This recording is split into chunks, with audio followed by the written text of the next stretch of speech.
오늘 이 시간 함께 말씀을 나눌 때에 하나님의 말씀만이 우리 마음 가운데 새겨지는 귀한 시간 되기를 주님의 이름으로 축복합니다. 네, 어떤 영화나 여러분 드라마를 보시게 되면 항상 그 영화나 드라마 앞에는 예고편이라는 게 있죠. 자, 여러분이 그 영화나 드라마의 예고편을 만드는 제작자라고 한번 생각을 해봅시다. 만일 여러분이 그것을 만든다라고 한다면 여러분은 그 예고편 안에 어떤 내용을 담으시겠습니까? 아마 만드는 사람마다 초점이 다르고 또 담아내고자 하는 그런 생각들이 조금씩은 다르겠지만 아마도 이 한 가지 사실은 분명하지 않을까라는 생각이 듭니다. 그것은 어떤 것이냐면 예고편을 만드는 목적만큼은 모두가 동일할 것이다라는 생각이 드는 것이죠. 자, 예고편을 만드는 목적은 무엇인가? 사람들은 왜 예고편을 만들어서 보여주는 것인가? 이유는 간단합니다. 그것은 바로 본편을 보게 하기 위한 것이죠. 예고편을 만드는 이유는 그걸 보고 본편이 궁금하다라는 마음이 들고 자연스럽게 그 본편을 보게 하려는 의도가 있는 것이죠. 이것을 그 목적을 제대로 그 예고편 안에만 담아낸다면 예고편의 역할은 아마 그것으로 충분할 거라고 생각이 듭니다. 그래서 본편을 보게 해야 되는 그 예고편의 그 목적이 있다면 누구도 예고편을 대충 만들지는 않을 거다라는 것이죠. 바꾸어 말하면 이 예고편 안에는 본편에 대한 기대와 의미를 압축적으로 잘 담아내는 게 무엇보다 중요하겠죠. 저는 성경도 마찬가지라는 생각이 듭니다. 신약 성경이 복음의 메시지의 어떤 본편이라고 한다면 구약 성경 안에 나타난 복음의 메시지는 그것에 대한 예고편이 아닐까라는 생각이 듭니다. 무슨 의미인가 하면 구약 성경 안에도 충분히 복음에 대한 메시지를 발견할 수 있는 그 예고편과 같은 내용들이 참 많이 구약 성경 안에 녹아져 있다라는 말씀이시죠.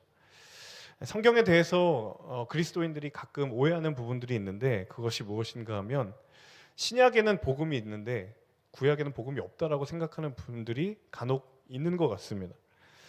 여러분 잘 아시는 것처럼 신약 성경에는 복음의 메시지가 분명히 있죠. 거기는 예수님의 이야기도 있고 그리고 사도 바울을 통해서 우리가 복음을 알 수 있는 내용들이 참 많이 담겨져 있습니다. 그런데 그것과 비교하자면 구약 성경에는 뭔가 부족하거나 그렇게 보이지 않는 그런 우리의 생각들이 있는 것이죠. 하지만 과연 그럴까? 오늘 우리가 나눌 본문이 이 물음에 대한 대답을 해주고 있습니다. 왜 신약과 구약 포함한 성경 전체가 복음을 말하고 있는지, 복음이 왜 성경의 전부일 수밖에 없는 것인지 오늘 이 말씀을 나누는 가운데에 우리가 그 비밀을 알기를 원하고 그리고 저와 여러분이 그 복음 안에 거하는 시간 되기를 주님의 이름으로 축원합니다. 우리 먼저 13절의 말씀을 다시 한번 같이 읽어보도록 하겠습니다. 13절의 말씀 함께 같이 읽겠습니다. 아브라함이나 그의 후손에게 세상의 상속자가 되리라고 하신 약속은 율법으로 인해 된 것이 아니라 오직 믿음의 의로 인해 된 것입니다. 자, 창세기 12장의 중요한 주인공인 이 아브라함.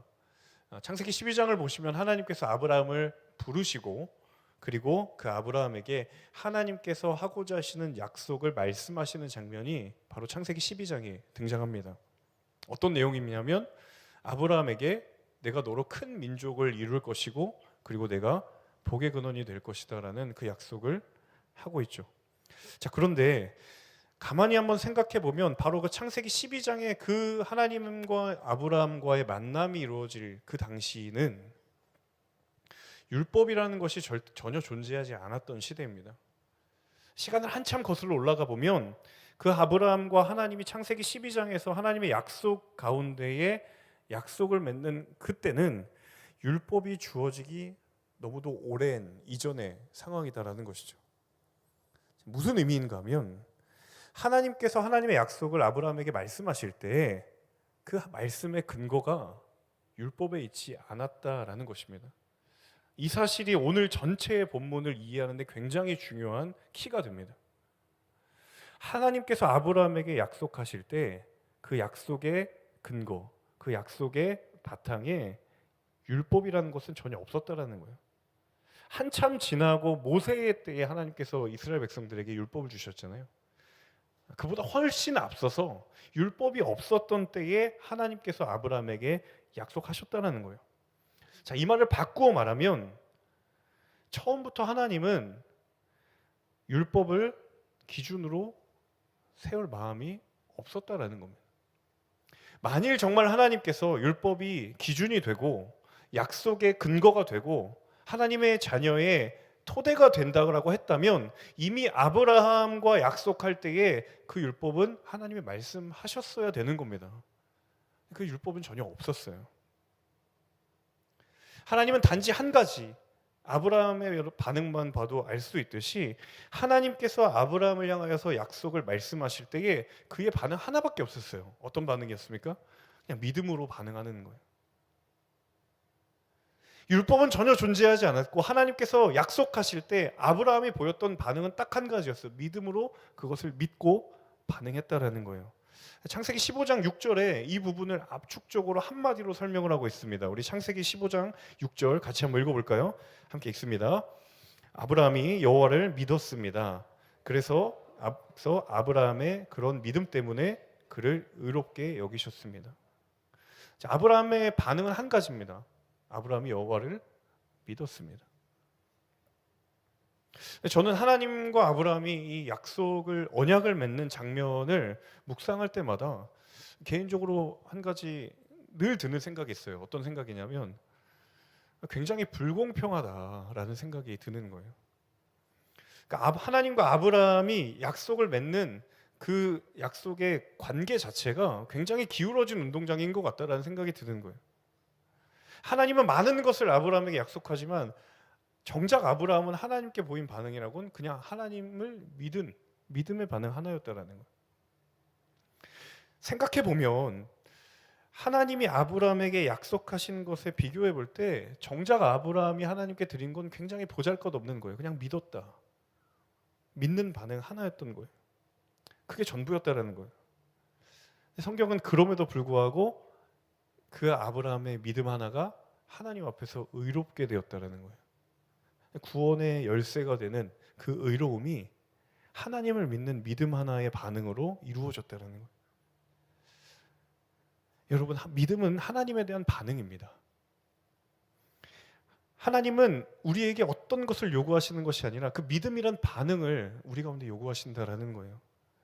우리 눈에는 믿는다는 것이 굉장히 작은 반응처럼 보이지만 하나님께서는 그것만큼 중요한 반응이 없다라는 거예요. 하나님께서 말씀하실 때, 하나님께서 여러모로 하나님의 뜻을 보여주실 때 우리의 반응은 과연 무엇인가라는 거예요. 하나님이 단 한 번도 우리에게 요구하신 무언가를 보답이나 어떤 반응을 요구하신 적이 없으세요. 내가 너에게 은혜를 줬으니까 너도 그거에 알맞는 반응을 나에게 해야 된다.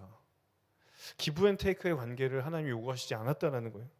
받은 만큼 정산하여 되돌려주는 그런 요구를 하나님은 단 한 번도 하시지 않으셨다는 거예요. 그보다 오히려 믿음으로 반응하고 있는가?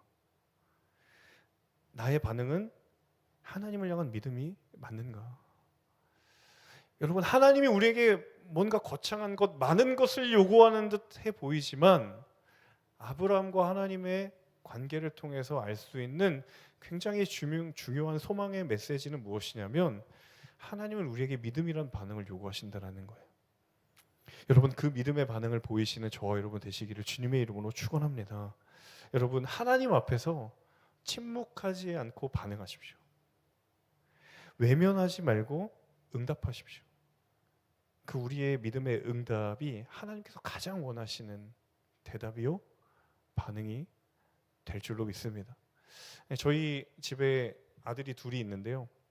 제가 이걸 묵상할 때마다 정말 맞구나라는 것을 너무너무 느끼는 것 같아요.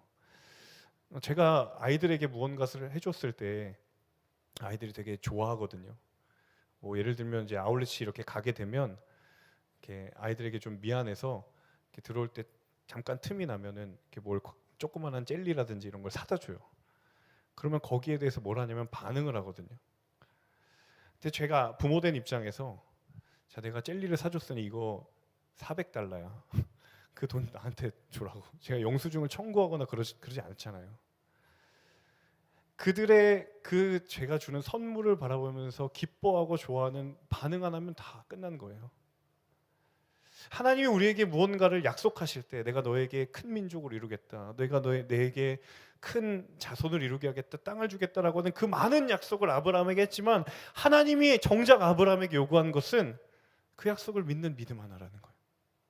그래서 그것이 복음이고 그것이 우리에게 소망과 은혜의 메시지가 되는 줄로 믿습니다. 여러분, 하나님이 기뻐하시는 믿음의 반응이 우리의 삶 가운데 끊어지지 않기를 주님의 이름으로 축원합니다. 우리 이어서 14절과 15절의 말씀을 같이 한번 읽어보도록 하겠습니다. 14절과 15절 함께 읽습니다. 만일 율법을 따라 사는 사람들이 상속자가 된다면 믿음은 무효가 되고 약속은 파기됐을 것입니다. 왜냐하면 율법은 진노를 부르기 때문입니다. 율법이 없는 곳에는 범법함도 없습니다.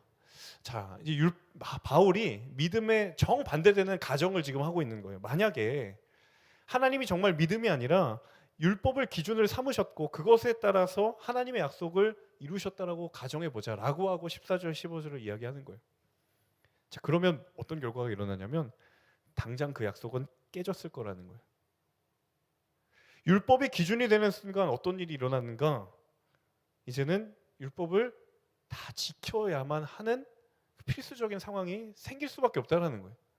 자, 왜냐하면 하나님은 죄가 없으신 분이고 죄와 함께 할 수 없는 분이기 때문에 만약 율법이 기준이 된다면 그 율법을 다 잘 지키거나 아니면 하나라도 지키지 못해서 흠이 새겨진 그 죄의 흔적이 있다면 그걸로 끝인 거예요. 그래서 바울이 얘기하는 거예요. 당장 무효가 되고 그 믿음은, 그 약속은 다 파기가 되었을 것이다. 인간에게 그 율법을 다 지킬 수 있는 능력이 없기 때문이에요. 그래서 그 율법을 지키지 못한 결과는 15절에 나와 있는 진노, 하나님의 진노일 수밖에 없다는 것이죠. 그래서 바울이 그것을 뒤집어서 설명을 하고 있는 거예요. 봐라, 우리 스스로에게 지킬 수 있는 힘은 없지만 하나님께서 그 율법이 아닌 그 반대에 피할 수 있는 그 믿음의 길을 친히 우리에게 열어주셨다. 내 힘으로 해볼 수 있는 최선의 길이 율법이라고 한다면 하나님의 힘을 사용하는 최고의 길이 바로 믿음인 줄로 믿습니다. 그래서 바울이 선명하게 율법과 믿음을 대조해서 이야기하고 있는 거예요. 내 힘으로 아무리 지켜서 최선을 다해본들 그 길의 끝자락에는 율법을 지키지 못한 하나님의 진노가 있다라고 한다면 하나님의 힘을 빌릴 수 있고 하나님의 능력을 빌릴 수 있는 그 믿음의 길에는 하나님의 최고를 만나게 될 것이다. 그러므로 사랑하는 여러분, 나의 최선의 길보다 하나님의 최고의 길을 신뢰하시는 저와 여러분 되시기를 주님의 이름으로 축원합니다. 늘 우리에게는 이 갈등이 있어요. 하나님의 길이 최고인 줄로 알지만 나의 최선의 길이 그 최고의 그 길과 만날 수도 있을 것이다라는 생각. 어쩌면 하나님의 길보다 내가 판단하고 생각할 수 있는 그 길이 유효한 길이고 정확한 길일 수도 있다라는 생각이 우리 가운데 들 때가 얼마나 많은지 모릅니다. 하지만 여러분, 우리의 최선은 결단코 하나님의 최고의 길과 비교했을 때 클 수 없다는 사실을 기억하십시오. 그리고 하나님의 길은 언제나 최선이고 최고인 줄로 믿습니다. 여러분, 이 믿음의 비밀을 경험하는 우리 귀한 길공동체의 모든 예배자들 되시기를 주님의 이름으로 축원합니다. 자, 그러면 도대체 이 믿음은 뭐였는가? 계속해서 믿음이라는 이야기를 반복해서 이야기하고 있는데 너무 추상적이잖아요. 이 믿음의 실체란 과연 무엇인가? 바울도 그렇고 우리도 복음을 말함에 있어서 율법이 아니라 믿음이라 수없이 알고 있고 말하고 있는데 도대체 이 믿음이 실체가 뭔가? 도대체 이 믿음이 무엇을 의미하는가? 바로 이어지는 본문에서 아브라함의 믿음을 예로 들며 이 믿음이 어떤 믿음인지에서 지금 설명하고 있는 거예요. 자, 우리 이어지는 18절 같이 읽어보도록 하겠습니다. 18절의 말씀입니다. 함께 읽습니다. 아브라함은 소망이 없는 가운데서도 소망을 갖고 믿었습니다. 이는 내 후손이 이와 같을 것이다 라고 하신 말씀대로 많은 민족의 조상이 되게 하기 위한 것이었습니다. 자, 아브라함의 믿음을 확인할 수 있는 사건, 그 믿음의 실체가 무엇인지를 발견할 수 있는 사건이 바로 여기 나오죠. 그것은 바로 여러분 잘 알고 계시는 아브라함이 100세 때에 아들 이삭을 낳았던 그 사건입니다. 자, 아브라함의 생각도 그랬고 성경도 분명히 이야기하고 있어요. 자, 100세에 자녀를 낳는다. 100세의 아들을 낳을 것이다. 자녀를 갖는 것이다. 이것에 대해 생각하는 것은 어떠한 것이냐면 18절에 나와 있죠. 그건 소망이 없는 가운데 소망을 갖는 거예요. 성경이 정확하게 이야기합니다. 아브라함이 100세 때에 자녀를 갖는 것을 꿈꾸는 것 자체가 무엇이냐면 소망이 없는 상황이다라는 거예요. 실현될 가능성이 없고 현실이 될 것이다라고 기대조차 할 수 없는 상황이 바로 지금 이 상황이다라는 것을 성경이 명확하게 이야기하고 있는 거예요. 그러니까 잘 될 것이다라고 성경이 이야기한 것이 아니라 그냥 그 자체가 소망이 없는 상황이고 소망이 없는 자리에서 소망을 꿈꾸어야 하는 그런 상황이다라고 성경조차도 이야기한다라는 거예요. 그런데 성경이 그런 모든 가능성과 기대가 사라진 상황 속에서 한 가지가 남아있다라고 이야기를 해요. 여전히 한 가지 존재하고 있는 한 가지. 그것은 무엇이냐면 바로 18절에 나와 있는 따옴표의 내용입니다. 내 후손이 이와 같을 것이다. 이게 누구의 말씀입니까? 하나님의 말씀이에요. 소망이 없는 한가운데에서 소망을 가져야 되는 모든 가능성과 기대가 사라져버린 그 상황에서 한 가지는 존재하고 있었는데 그것이 무엇이냐면 하나님의 말씀만은 존재하고 있었다는 거예요. 여러분 이걸 보셔야 돼요. 인간의 기대가 사라졌고 그 늙은 나이에 아들을 가질 것에 대한 어떠한 소망도 꿈꿀 수 없는 그 상황 가운데에 여전히 남아있는 한 가지는 무엇이냐면 하나님의 말씀이다라는 거예요. 내 후손이 이와 같을 것이다. 그 하나님의 말씀. 창세기 15장에서 아브라함을 밤중에 데리고 나가시죠. 하늘의 별을 보여주시며 내 후손이 이와 같을 것이다. 지금 18절에 나와 있는 이 말은요, 창세기 15장에서 아브라함이 하나님에 끌려 나아가서 밤하늘을 보면서 들은 그 말씀이에요. 내 후손이 이와 같을 것이다. 그 별을 보여주시면서 하나님이 하신 말씀이 바로 이 18절에 나와 있는 인용 문장 말씀이에요. 말씀만큼은 변할 것이 없을 것이다. 모든 것이 변해도 하나님의 말씀은 변함이 없는 줄로 믿습니다. 여러분, 모든 것이 희미해질 때 하나님의 말씀은 더욱더 선명해지는 줄로 믿습니다. 같이 한번 우리의 믿음을 향하여 한번 선포해 볼까요? 모든 것이 희미해질 때 하나님의 말씀은 더욱 선명하다. 아멘. 내 삶의 모든 가능성이 희박해지고 나의 삶을 내가 바라볼 때에 어떠한 기대도 꿈꿀 수조차 없는 그 모든 소망이 흔들리는 상황 가운데에 여전히 내 삶 가운데에 좌정하시고 남아 계신 그 하나님의 말씀이 유일하게 살아있다면 그 인생, 그 말씀을 붙드는 인생은 결코 무너지지 않는 줄로 믿습니다. 오늘 하나님께서 아브라함의 믿음을 통해 주시는 그 믿음의 실체는 바로 이것이었어요. 모든 소망이 사라져가도, 세상 모든 소망이 사라져가도 변하지 않고 내 삶 가운데 거하고 있는 하나님의 말씀을 붙드는 인생은 결코 무너지지 않을 줄로 믿습니다. 흔들릴지언정 무릎 꿇지 않은 줄로 믿습니다. 여러분, 그 믿음 말씀, 그 신실하신 하나님의 말씀을 붙드는 우리 모두가 되기를 주님의 이름으로 축원합니다. 자, 이어서 19절에서 21절의 말씀, 또 다른 믿음의 그 실체를 또 하나님께서 보여주십니다. 우리 19절에서 21절 같이 한번 읽어보겠습니다. 아브라함은 100세나 돼 이미 자기 몸이 죽은 것 같고 사라의 태가 죽은 것 같음을 알고도 믿음이 약해지지 않았습니다. 그는 하나님의 약속을 믿고 의심하지 않았고 도리어 믿음이 굳건해져서 하나님께 영광을 돌리고 약속하신 그것을 또한 능히 이루실 것을 확신했습니다. 자, 아브라함의 믿음의 위대함을 알 수 있는 대목 같아요. 자, 아브라함이 100세나 되었고 이미 자기 몸이 죽은 것 같고 이제는 자녀를 낳을 수 없는 상황을 이야기하는 거죠. 그리고 사라 또한 이제 폐경이 되어서 태가 죽은 것 같음을 알고도, 이렇게 성경이 표현하잖아요. 그러니까 적어도 내가 알고 있는 한, 아브라함 자신이 알고 있는 한 100세에 아기 낳는 것은 불가능하다라는 거예요. 분명히 현실을 아브라함이 알고 있었다라는 것을 이 19절의 대목을 통해서 우리가 알게 됩니다. 아브라함도 현실을 인식하고 있는 거예요. 여러분, 대체로 사람이 현실을 자각하고 현실의 가능성 안에 갇혀버리면 어떻게 하죠? 대체로 보이는 반응은 가장 우리의 보이지 않는 믿음의 영역이 가장 먼저 흔들립니다.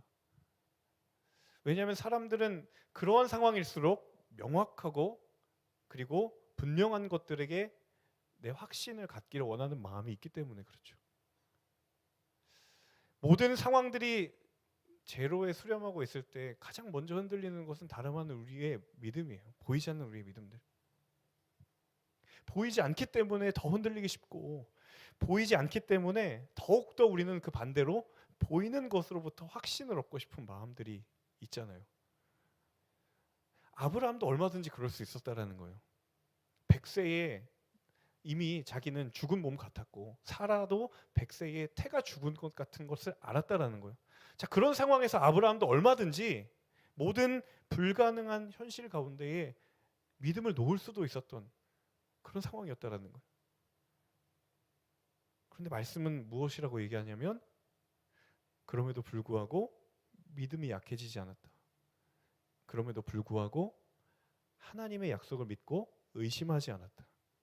그럼에도 불구하고 믿음이 굳건해져서 하나님께 영광을 돌렸다.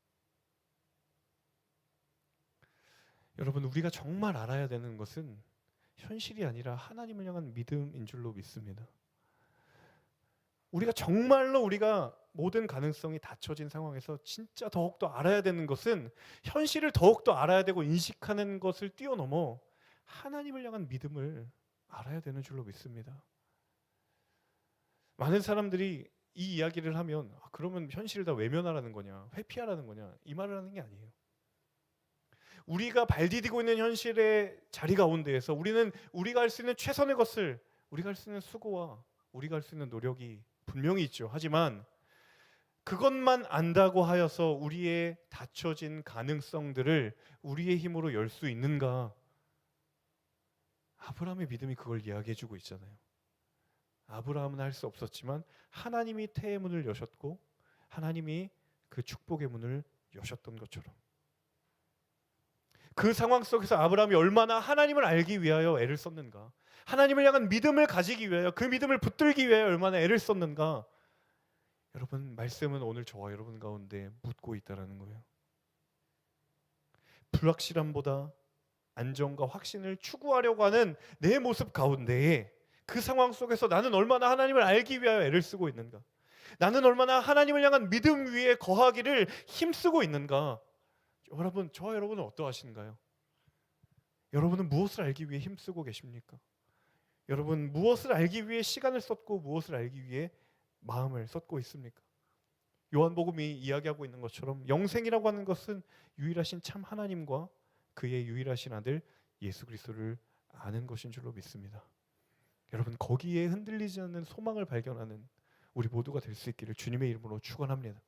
불확실성이 점점 높아지는 시대 가운데에 내 삶 하나조차도 내일을 알 수 없고 다음 달을 알 수 없고 내년을 알 수 없는 그 불확실성이 점점점 높아지는 면 가는 시대에 세상의 수많은 사람들이 그 불확실성을 최소화시키기 위하여 안정을 추구하고 확실성을 추구하는 그 상황 가운데에, 여러분, 우리가 더욱더 알아야 될 것은 그 현실의 한복판에서 하나님을 향한 믿음, 하나님을 향한 지식인 줄로 믿습니다. 여러분, 하나님을 아는 인생이 흔들리지 않는 인생이 되는 줄로 믿습니다. 그 믿음을 소유한 저와 여러분 되시기를 간절히 원해요. 자, 우리 마지막으로 22절에서 24절 같이 한번 읽어볼까요? 22절에서 24절 같이 한번 읽어보도록 하겠습니다. 함께 읽습니다. 그러므로 이것이 그에게 의로 여겨졌습니다. 그에게 의로 여겨졌다라는 말은 아브라함만을 위해 기록된 것이 아니라 이롭다는 인정을 받을 우리, 곧 우리 주 예수를 죽은 사람 가운데서 살리신 분을 믿는 우리도 위한 것입니다. 우리 함께 따라해 보겠습니다. 우리도 위한 것입니다. 다시 한번요. 우리도 위한 것입니다. 네. 바울의 결론은 무엇이냐면 그 아브라함의 믿음이 결국 우리를 위한 것이었다. 우리도 위한 것이었다. 아브라함의 믿음이 하나님 앞에 의로 여겨졌던 사건이 아브라함만을 위했던 것이 아니라 하나님을 믿는 모든 이들을 위한 사건이 되었다라는 거예요. 그래서 여러분, 아브라함의 믿음의 사건은 복음의 예고편이었던 거예요. 저는 이 말씀을 마지막에 묵상하면서 제 스스로에게 그렇게 한번 선포해 보았어요. 오늘 우리의 삶이 치열하고 가능성을 도무지 찾을 수 없고 현실 가운데에 그 믿음이 다 덮여져 있는 것처럼 보일 때 하나님께서 저와 여러분 가운데 말씀하십니다. 우리도 위한 것이다. 그 믿음은 아브라함의 넘사벽 같은 믿음이 아니라 우리에게 주시려고 했던 하나님의 선물이었다라는. 여러분, 아브라함이 하나님의 자녀가 된 것, 그것은 아브라함만의 사건이 아니라 오늘 우리를 위한 하나님의 은혜의 사건인 줄로 믿습니다. 믿음으로 당신의 자녀를 부르시는 그 부르심 앞에 우리가 믿음으로 반응하며 나아가기를 원합니다. 연약한 우리의 믿음을 부르시는 그 주님의 은혜, 소망이 없는 현실 가운데 우리를 다시 세우시는, 다시 살리시는 그 주님의 은혜, 하나님께서 저와 여러분의 믿음의 깊이와 넓이를 더해 주실 줄로 믿습니다.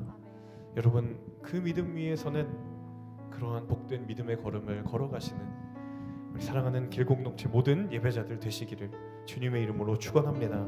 우리 함께 찬양하고 함께 말씀 붙들고 기도하기를 원합니다.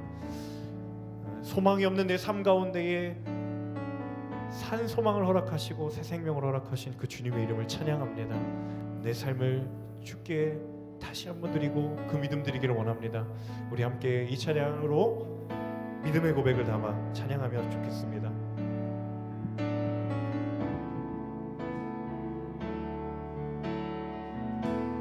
소망 없는 내 삶에, 소망 없는 내 삶에 새 생명 허락하신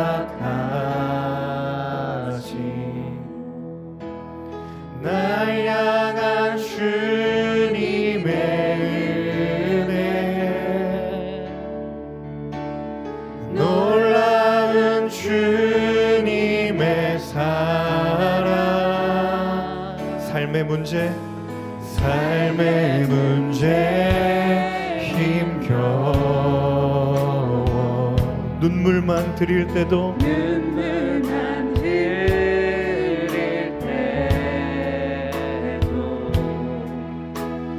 날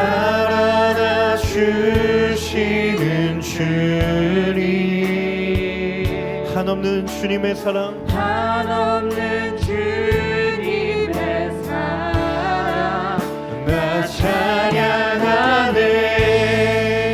나의 믿음 주께 드려, 나의 삶이 주를 향해 내 유일한 사랑 되신 주께 내 삶 드리리, 나의 믿음 주께 드려, 나의 삶이 주를 향해 내 유일한 사랑 되신 주께 내 삶 드리리.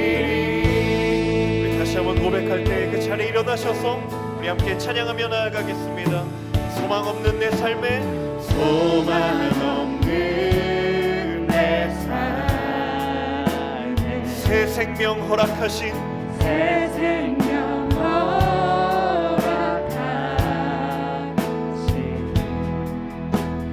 날 향한 주님의 은혜, 놀라운 주님의 사랑, 놀라운 주님의 사랑, 삶의 문제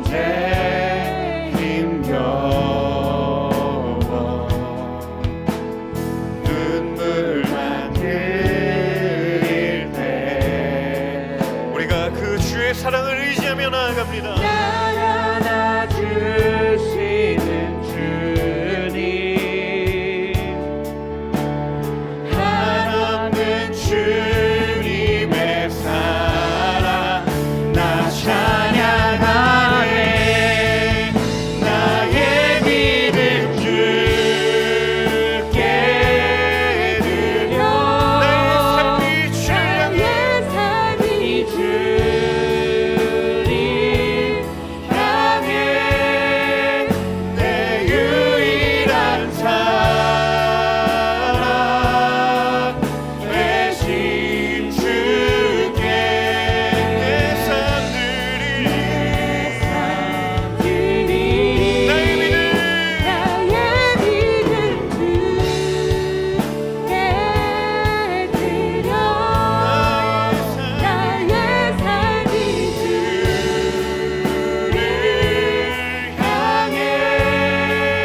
내 유일한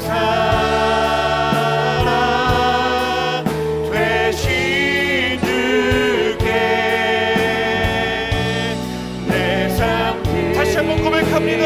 나의 삶이 나의 믿음 주께 드려.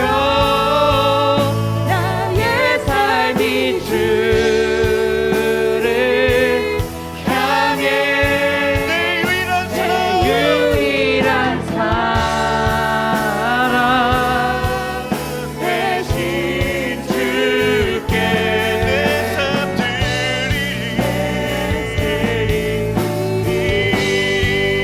나의 믿음 주께 드려.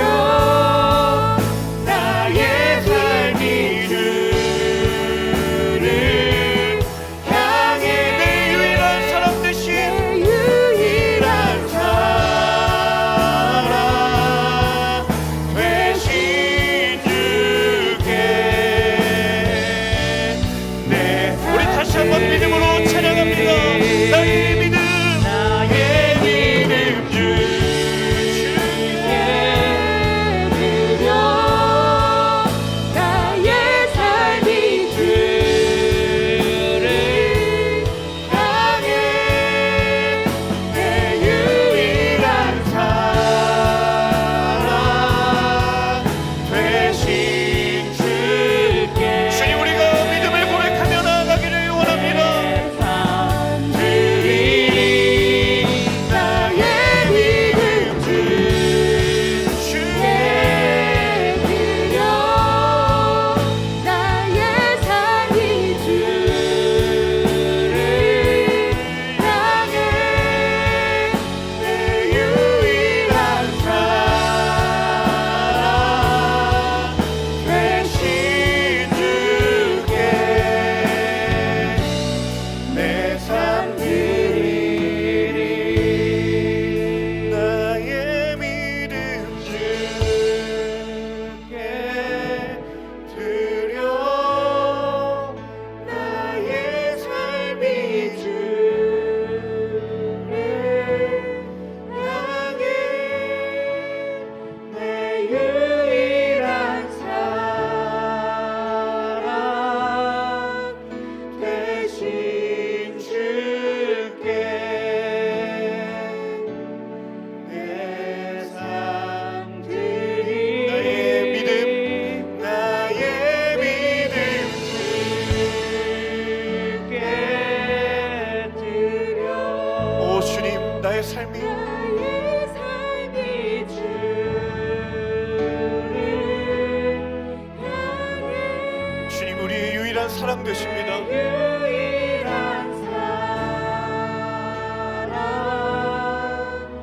되신 주께 내 삶 드리리. 이 시간 함께 기도하며 나아갈 때 하나님 우리가 진정한 믿음의 사람 되기를 원합니다. 그 믿음의 능력을 경험하고 삶으로 선포하는 삶을 살아가기를 원합니다. 늘 입술로 반복하여 믿음을 고백하고 믿음을 선포하지만 믿음의 껍데기는 남아있지만 그 믿음의 능력은 증발해버린 우리의 삶 가운데 하나님 다시 말씀하십니다. 믿음으로 고난을 이길지어다. 믿음으로 삶을 해석할지어다. 믿음으로 우리의 모든 삶을 승리할지어다. 하나님, 우리가 믿음의 삶을 살아가는 믿음의 사람 되게 하여 주시옵소서. 믿음으로 이기게 하시고 믿음으로 승리케 하시고 믿음으로 감당케 하여 주옵소서. 그 믿음을 갖기를 원하시는 분, 우리 오른손을 두 손을 향하여 주님을 향하여 들고 우리 간절한 마음으로 주여 한번 외치며 기도합니다. 주여, 살아계신 아버지 하나님, 우리가 믿음으로 다시 한번 주님 앞에 드리며 나아갑니다. 하나님, 믿음의 능력을 구하며 믿음의 능력을 경험하고 믿음을 선포하는 하나님의 사람들 되어질 수 있도록 기도하여 나의 삶이 주를 향해 내 유일한 주님 믿음으로 사랑 고난을 이기게 하시고 대신 주께 주님 믿음으로 승리케 하시고 믿음으로 삶을 바라보는 하나님의 사람들, 믿음의 자녀를 되게 하여 주시옵소서. 믿음으로 아버지 하나님 모든 세상을 감당하기를 원합니다. 하나님, 믿음이 없이는 하나님을 기쁘시게 못하나니 하나님께 나아가는 자, 곧 그가 계신 자를 믿는 자에게는 하나님께서 상 주시는 이 시간을 기억하시라. 믿음으로 걸음을 걸어가게 하여 주옵소서. 믿음으로 모든 걸음을 걸어가게 하여 주옵소서. 하나님, 우리 삶의 불확실 속도, 하나님, 우리 삶의 모든 나의 걸음을 믿음 주께 드려 주님 믿음으로 걸어가기를 결단하는 모든 하나님의 사람들을 사랑한다는 통하여 주님 역사하시고 하나님 말씀하여 주옵소서. 믿음의 걸음을 걸어가는 하나님의 사람들에게 주님 감당케 하여 주시고 통행하여 주시고 인도하여 주옵소서. 드리는 나의 믿음 주께 드려 나의 삶이 주를 향해 내 유일한 사랑 대신 주께 내 삶 드리리. 하나님, 우리의 믿음의 걸음 가운데에 수없이 많은 믿음의 언어를 우리는 너무나도 많이 고백하고 있습니다.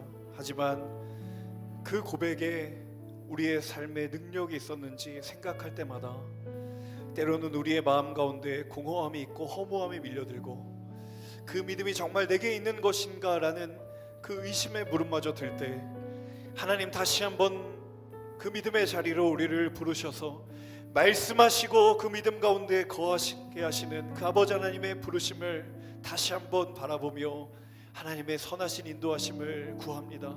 하나님, 살면 살수록 불확실함과 불가능성이 더 커 보이는 이 시대 가운데, 그리고 내 삶 가운데에 믿음의 능력을 경험케 하시기를 원하시며 그 믿음의 비밀을 알기를 원하시는 그 하나님 아버지의 마음을 우리가 다시 한번 깨닫고 하나님, 우리의 삶의 자리 가운데 믿음으로 고난을 이기고 믿음으로 삶을 바라보며 믿음으로 승리케 하는 하나님의 사람들, 하나님의 자녀들 되게 하여 주시옵소서. 우리의 직장에서, 우리의 가정에서, 우리의 일터에서, 그리고 우리의 모든 관계 속에서, 우리 학교에서 믿음의 비밀을 아는 자다운 삶의 걸음이 새겨지게 하시며 믿음의 능력을 아는 자의 선포가 끊이지 않게 하여 주옵소서. 하나님, 그 믿음을 가진 자가 흔들릴지언정 넘어지지 않음을 우리 모든 삶을 통하여 증거되게 하여 주시고 선포되게 하여 주옵소서. 하나님, 믿음이 없이는 하나님을 기쁘시게 할 수 없다라고 말씀하셨습니다. 하나님께 나아가는 자, 곧 그 뜻대로 부르심을 입은 자들에게는 그 믿음 가운데 모든 것이 합력하여 선을 이루시겠다라고 약속하셨습니다. 하나님, 그 믿음의 비밀을 아는 하나님의 사람들, 하나님의 자녀들 모두가 될 수 있도록 주님 축복하시고 역사하여 주옵소서. 아멘. 그렇게 하실 주님의 이름을 찬양하고 감사드리며 이 모든 말씀 살아계신 주 예수님의 이름으로 기도합니다. 아멘. 우리에게 믿음 주신 하나님께 감사와 찬양의 박수 올려드리겠습니다.